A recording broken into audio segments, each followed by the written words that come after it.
What's up, everybody? Spice Dana for you. Spice Dana wuno eno ne ba photographer be atenga omuyimbi Cindy Sanyu mulina wuno eside eno atenga munange Shiba Kalungi ko ne Eddie Kenzo munange banometingiddwa muzi Ailoma Awards ziri eziri international muganda wange gwe alaba Jamina Tugi ngenda kubiranga munange nga nkutandisa ne Shiba Kalungi ko ne Eddie Kenzo era nga munange ngenda tandika n'omuyimbi munange Shiba Kalungi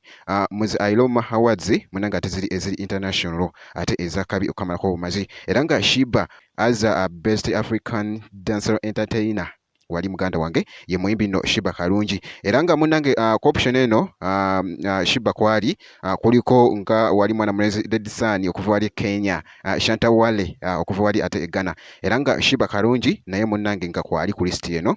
nga as a best African dancer entertainer muganda wange gwe alaba Jamina Tugi genda ovotinga munange omuyimbi wo nze namaze dda okuvotinga ate nga ku side yemu Eddie Kenzo munange naye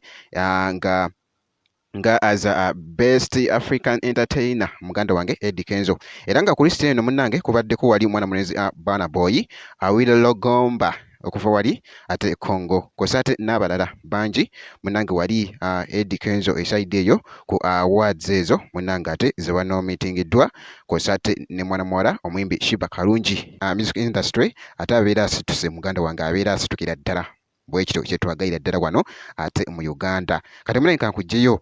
ku side eyo ku information eyo mwana mulenzi Eddie Kenzo kosate ne Shiba Kalungi kati munange kankutegeezeko Spice Dana munange bekoze ebintu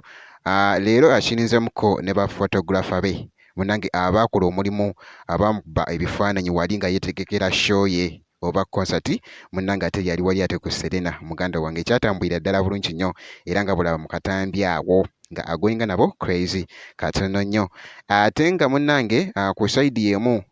omukyala munange muyite munange Cindy Sanyu nno munange nga bamulonze era ng'agenda kubeera ku bajjaaji wali ate mu Mr and Miss Bukedde 2025 omwaka munange guno gwennyini era nga kigenda kubeera nga ate kitambulira ddala bulungi nnyo ye muyimbi nno munange era Cindy Sanyu mu katambi era abadde akonfaminga wano kekano kendina katambi bwekiti nga bwagamba. What's up, people? This is Cindy Bieber, definitely the king herself. Now, on the 24th of January, I am so honored. I'm going to be at Theatre La Bonita and I'm going to be one of the official judges for the Miss and Mr. Bukedde. Naye nga bwekito munange ate bwe kitambudde wenkyekizako ku bantu bano Cindy Sanyu Shiba Kalungi Spice Dana kosate ne Eddie Kenzo munange ate bwekito bwe kitambudde mu video eno ngenda kusaba video ogimpere like bw'obeera nga tonnaba